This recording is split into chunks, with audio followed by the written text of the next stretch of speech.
Bismillahirrahmanirrahim. Assalamualaikum warahmatullahi wabarakatuh.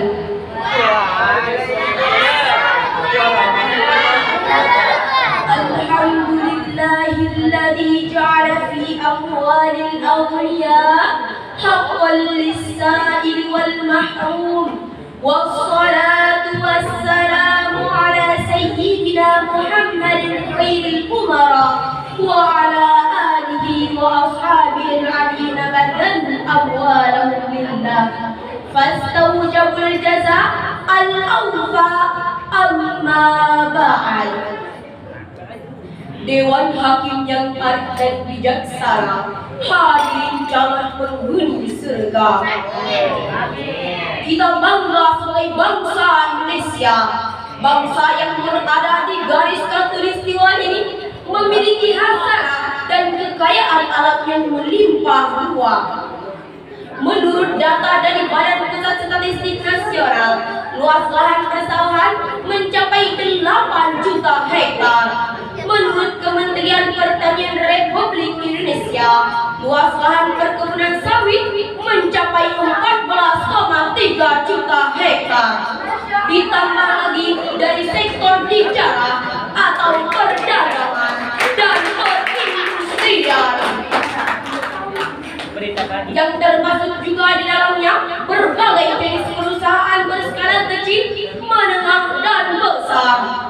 Demikian pula dari sektor peternakan, pertambangan, kelautan dan perikanan, penghasilan pegawai negeri, BUMN dan swasta, serta dari berbagai profesi lainnya. Semua itu hadirin merupakan potensi zakat di negeri yang bertuah ini. Maka wajarlah potensi zakat di Indonesia itu ditamsilkan seperti membangunkan raksasa yang tidur.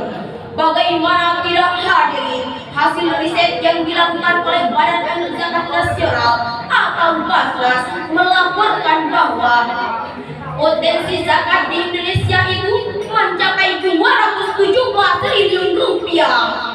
Satu angka yang sangat fantastis untuk mensejahterakan umat dan mengurangi angka kemiskinan.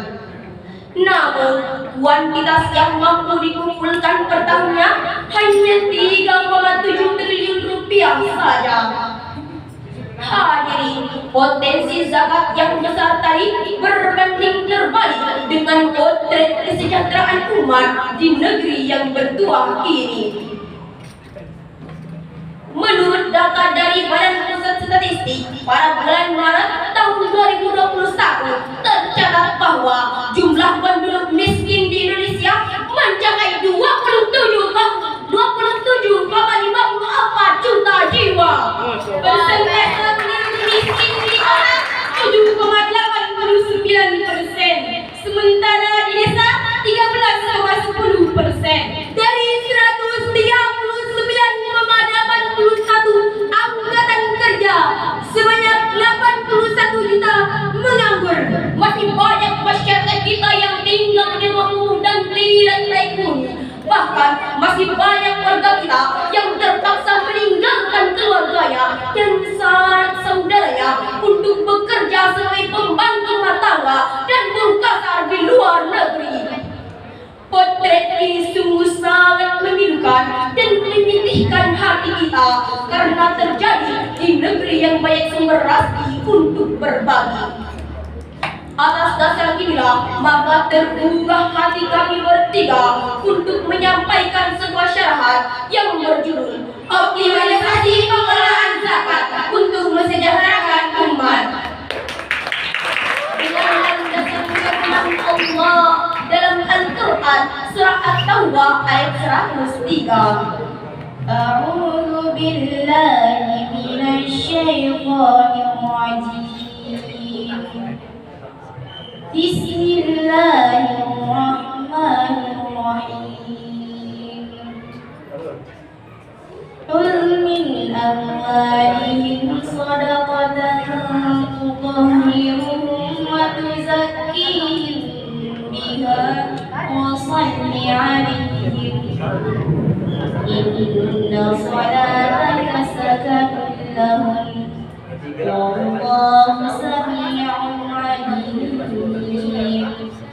Hamba berlindung kepada Allah dari segala godaan syaitan yang terkutuk dengan menyebut nama Allah yang Maha Pengasih, Maha Penyayang.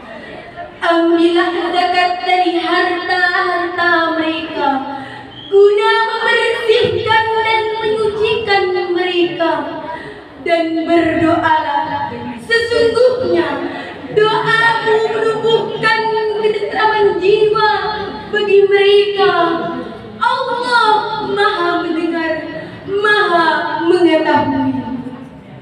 Dewan Hakim hadirin yang kami muliakan, Asy-Syaikh Profesor Dr. Wahbah Az-Zuhairi dalam kitab tafsirnya Al-Munir jilid 6 halaman 28 menukilkan sebab nuzul ayat tadi dari Ibnu Jarir Ibnu Abbas radhiyallahu anhu berkenaan dengan Abu Lubabah dan teman-temannya yang mengikat diri ke tiang-tiang Masjid Nabawi dan tidak mau dilepaskan kecuali oleh Rasulullah SAW. Atas dosa mereka tidak ikut dari perang Tabuk dikarenakan harta mereka.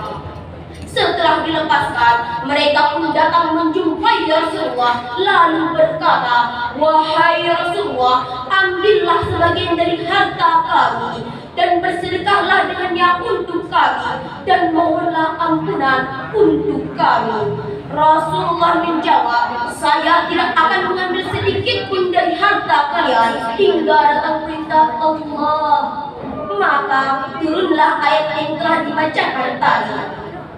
Hadirin, Profesor Dr. Muhammad Qaisyah dalam kitab tafsirnya Al-Misbah volume 5 halaman 232 menjelaskan bahwa ayat tadi walaupun dalam konteks Quran tentang Abu Lubabah dan teman-temannya, namun ia berlaku umum. Demikian pula walaupun reaksinya khusus ditunjukkan kepada Rasulullah, ia pun berlaku umum, yakni ditunjukkan kepada siapa saja yang menjadi penguasa. Oleh sebab itu, ketika sekelompok orang di zaman Abu Bakar As-Siddiq menolak untuk menunaikan zakatnya dengan dalih bahwa ayat tersebut hanya khusus ditunjukkan kepada Rasulullah, maka Abu Bakar menolak dalih tersebut dan memerangi mereka. Hadirin, Profesor Dr. Yusuf Al-Qartawi dalam karya monumentalnya Fiqhuz Zakah jilid 2 halaman 747 menjelaskan bahwa kewajiban zakat bukanlah kewajiban yang bersifat individual, sehingga siapa yang kuat iman dan mengharap pahala akhirat akan menunaikannya, sementara yang lemah iman dan bakhil tidak menunaikannya. Sekali-kali tidak demikian. Kewajiban zakat yang bersifat manajerial menjadi tugas penguasa atau yang ditunjukkan oleh penguasa untuk melakukan pengelolaan dan pendistribusian secara profesional dan proporsional. Dapat kita pahami hadirin bahwa peran penguasa dalam upaya meningkatkan kuantitas zakat per tahunnya memiliki peran yang sangat signifikan. Saudara, siapa kita? Indonesia. Siapa kita? Indonesia. Siapa kita? Indonesia.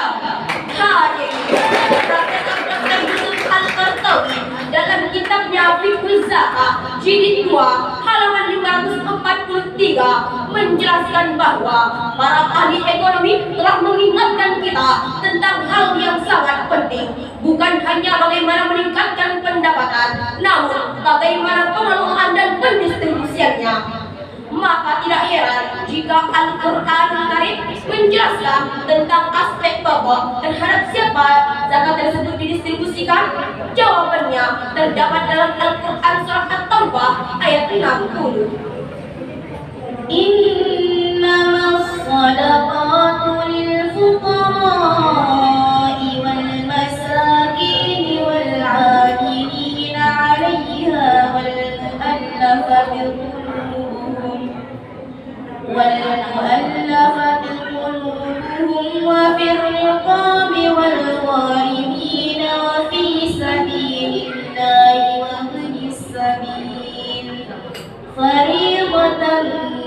Allah, wallahu alimun hakim. Shadaqallahul azim. Sesungguhnya zakat itu hanya untuk orang-orang fakir, orang-orang miskin, para pengurus zakat yang dilunakkan hatinya untuk memerdekakan hamba sahaya, untuk membebaskan orang-orang yang berhutang di jalan Allah dan orang yang sedang dalam perjalanan sebagai kewajiban dari Allah. Allah Maha mengetahui, Maha bijaksana, Maha benar Allah yang Maha agung. Ma'asyiral muslimin rahimahullah, Profesor Dr. Muhammad Quraisy dalam kitab tafsirnya Al-Misbah volume 5 halaman 141 menjelaskan tentang unsur-unsur pokok mengenai kelompok yang berhak menerima zakat. Para ulama telah sepakat bahwa terdapat 8 kelompok yang berhak menerima zakat dan tidak boleh diberikan selain kepada mereka. Karena dalam ayat tadi terdapat kata innama yang dalam ilmu ma'ani merupakan adatul kasri yang berfungsi untuk menspesifikasikan.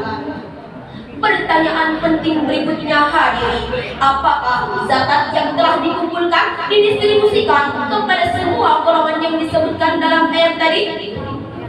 Profesor Dr. Yusuf Al-Qardawi dalam kitabnya Fiqhuz Zakat jilid 2 halaman 686 sampai dengan 694 menjelaskan bahwa terdapat perbedaan pendapat ulama mengenai hal ini. Di akhir penjelasannya, beliau mengambil beberapa kesimpulan. Pertama, apabila zakat yang dikumpulkan banyak dan tingkat kebutuhannya sama, maka zakat seyogianya dibagikan kepada semua golongan yang disebutkan dalam ayat tadi. Kedua, peran penguasa dalam upaya meningkatkan zakat secara profesional dan proporsional memiliki peran yang sangat signifikan. Dari uraian yang telah kami sampaikan tadi hadirin, dapatlah kita ambil beberapa kesimpulan. Pertama, Indonesia memiliki potensi zakat yang sangat fantastis, namun kuantitas yang mampu dikumpulkan per tahunnya masih sangat rendah. Kedua, peran penguasa dalam upaya meningkatkan pendistribusian zakat secara profesional dan proporsional memiliki peran yang sangat signifikan, terutama dalam membuat berbagai regulasi yang mewajibkan setiap muzaki untuk menunaikan zakatnya.